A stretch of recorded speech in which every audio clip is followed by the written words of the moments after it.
Hello,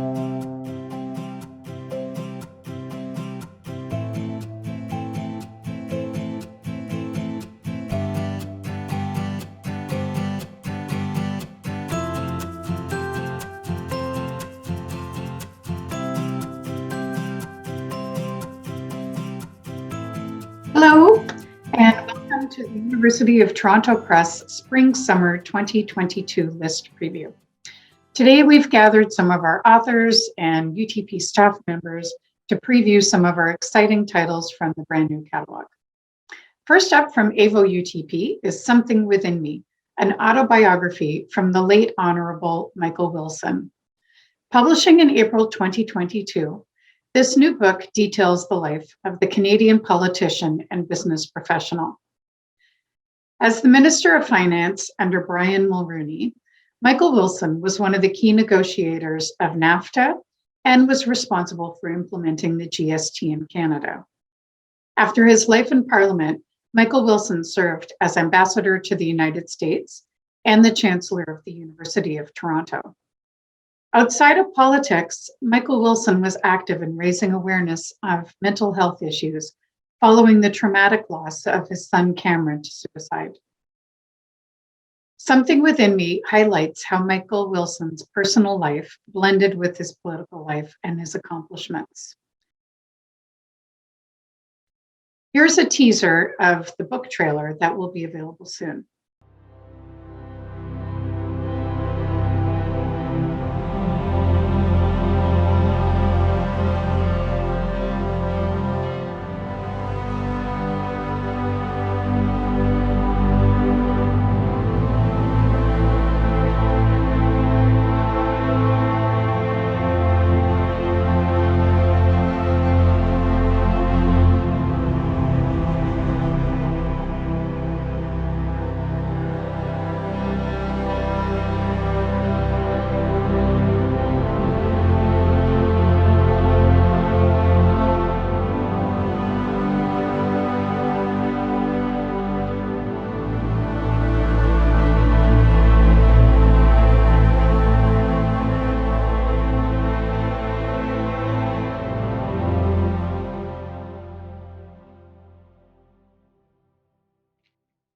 Next is a new graphic novel from New Jewish Press. It's called But I Live, 3 Stories of Child Survivors of the Holocaust. This new book will publish in May 2022. This is an intimate co-creation of graphic novelists and Holocaust survivors. But I Live consists of 3 illustrated stories based on the experiences of survivors during and after the Holocaust. The first story is called A Kind of Resistance. It is of how David Schaefer and his family survived in Romania due to their refusal to obey Nazi collaborators. In 13 Secrets, brothers Nico Camp and Rolf Camp were separated from their parents and hidden by the Dutch resistance in 13 different places. And But I Live is the story of Emmy Arbel, a child survivor of the Ravensbrück and Bergen-Belsen concentration camps. Her story shows the lifelong trauma inflicted by the Holocaust. By turning these survivor testimonies into graphic novels, But I Live aims to teach new generations about racism, anti-Semitism, human rights, and social justice. This video preview shows some of the beautiful artwork from one of the stories in But I Live.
Our spring-summer list includes 3 new titles from our business imprint, Rotman UTP Publishing.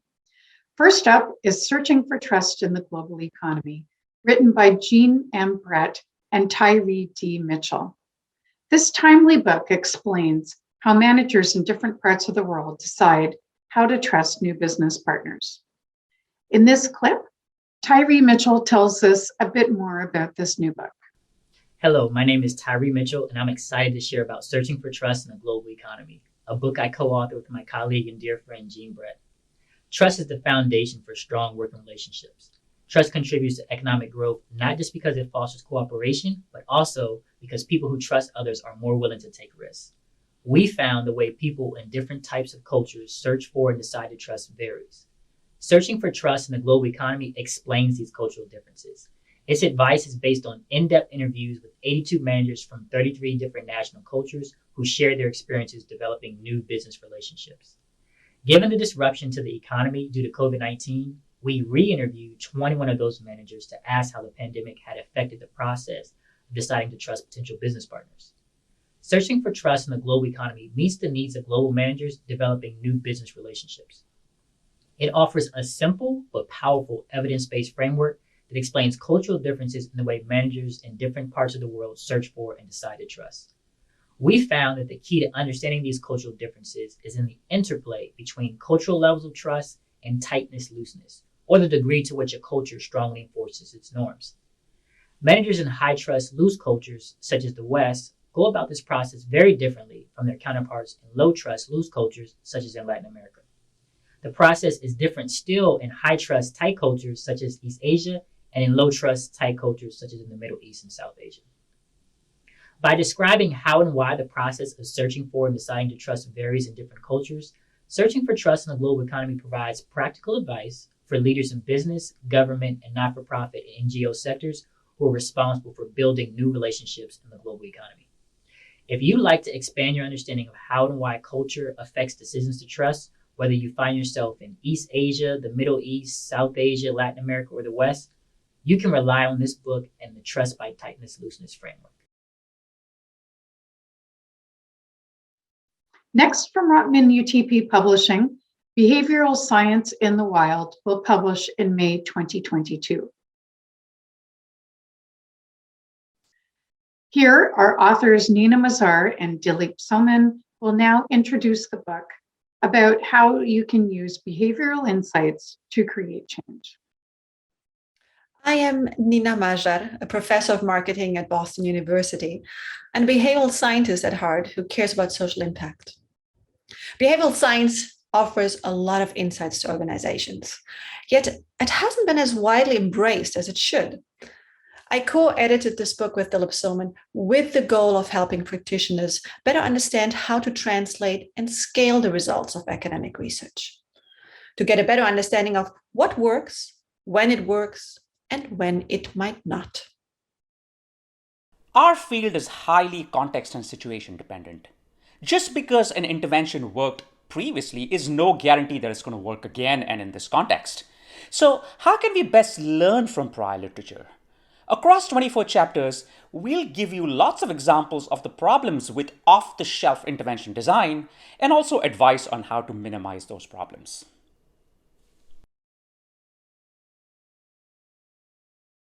Now, I'm going to pass things over to my colleague Brianna Amir to discuss the next 2 books. Hi, my name is Brianna Amir, and I'm an Associate Marketing Manager at the University of Toronto Press. Today, I would like to tell you about a new book from Rotman UTP called Transform with Design, Creating New Innovation Capabilities with Design Thinking. The practice of design thinking is widely recognized as an alternative approach to innovation, but it can be challenging to implement, often conflicting with organizational structures, cultures, and processes. The practice of design thinking calls for a new mindset, one that embraces ambiguity, risk-taking, and collaboration. Written by industry experts and design thinking scholars, Transform with Design features 10 experience-based case studies from professionals who detail how design thinking and practices unfolded within their own organizations.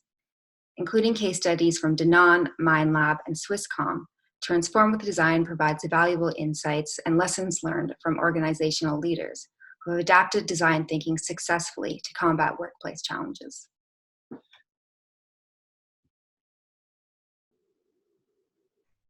So up next, I would like to tell you about a beautiful book called Painting Stories: Lives, Legacies from an Indian Crafts Village by Hal Bungard. Painting Stories explores the accomplishments, struggles, and livelihoods of traditional artisans in a small Indian village famous for its Pata Titra painters. In this collection, the author weaves together 30 years of observations and experiences into a tapestry of stories, which together present a poignant image of the lives of Indian craft makers and their personal connections to the art they create. For these artists, painting is more than livelihood or even aesthetic expression. It is a way of life. Including 30 illustrations that bring ethnographic storytelling to life, Painting Stories is a window into a part of our world rarely seen, reminding us both of our diversity and of our shared humanity. University of Toronto Press is widely recognized for our strength in history titles. This year, our catalog includes over a dozen new books in history. One of those is the Biographical Dictionary of Enslaved Black People in the Maritimes. This will publish in April 2022, and it is written by Harvey Amani Whitfield with a foreword by Donald Wright. In this clip, author Harvey Amani Whitfield explains more to us about why he wrote this important book. So I wrote this book, Enslaved Black People in the Maritimes, because I wanted Canadians, Americans, people around the globe to see the depth of slavery in Canada. And I wanted them to understand the people who were enslaved here as individuals who had different lives, different interests, different experiences. And that was really, really important to me. And I think that you'll find that when you read through the different entries and also through the introduction. And I'd also like to just mention that I think this book is extremely timely. It's so important because right now, as everyone knows, we're sort of on a razor's edge when it comes to race relations in the United States and Canada. And I'd like to think that my book sort of helps us get to a point possibly of reconciliation and healing and understanding, right? Because I think what my book tells us is say, well, how did we get where we are? Well, I think to understand that, you got to look at the history. And I think understanding the history of slavery in North America is a good place to start. It's not about casting blame on one group or another. It's all about understanding. And I think what you'll find in the book, right, and I think this will be interesting for genealogists and everyday people alike, is you'll find not only the history of enslaved people, but also the history of the white people that they interacted with. And what we have then is the history of North America. And I think that's a great place to start.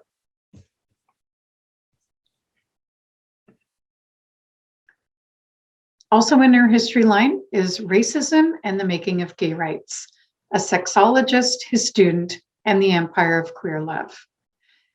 This is a love story packed with queer history.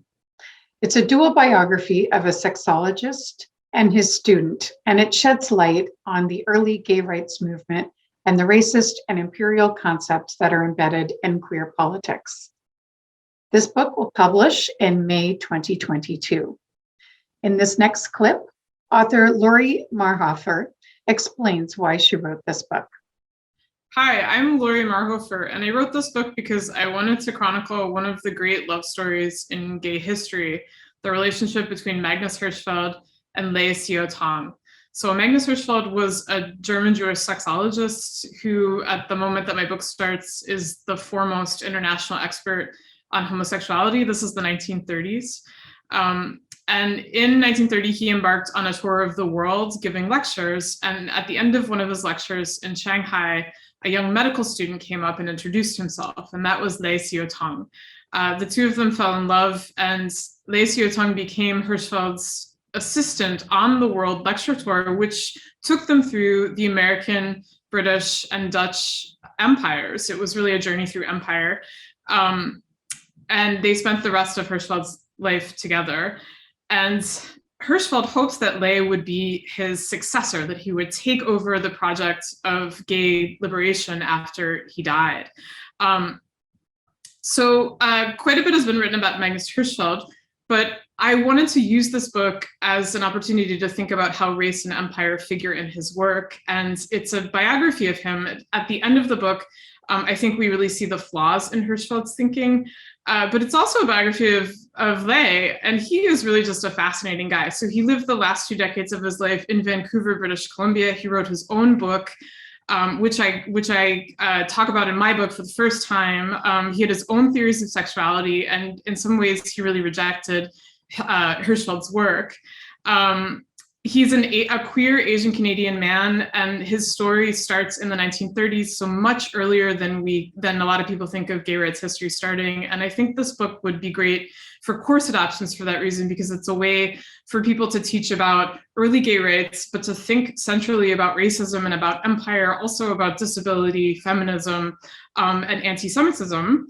All of those are themes that come up, but also to learn the story of this queer Asian, European, Canadian man who really is a very important guy who's been largely forgotten.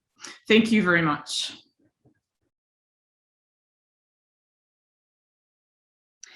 And finally, our publicist, Chris Reed, will give us a quick pitch for Canada in Question, Exploring Our Citizenship in the 21st Century, written by Peter McKinnon. Hello, my name is Chris Reed. I'm the publicist here at University of Toronto Press, and I'm here with a quick pitch for a new book called Canada in Question, Exploring Our Citizenship in the 21st Century by Peter McKinnon. So what does it mean to be a Canadian citizen in today's global world? So aspects of this question have been, discussed in the last little while, but Peter McKinnon contends that the broader topic of citizenship has yet to receive the attention that it deserves. So in his book, he presents a panoramic view of Canadian citizenship and sets forth a call to renew it. Beginning with an update on the status of Canadian citizenship, McKinnon reminds us that with the exception of Indigenous peoples, most Canadians migrated to the country in the last 400 years.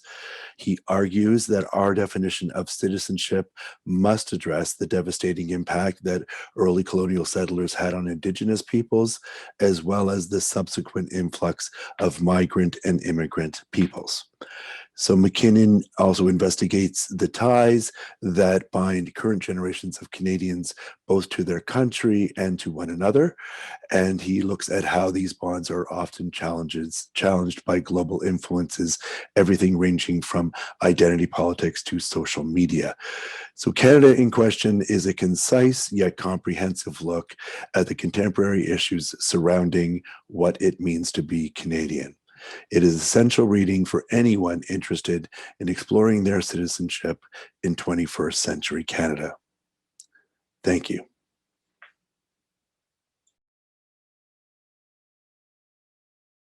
So that's all from us today. Thank you very much for joining us.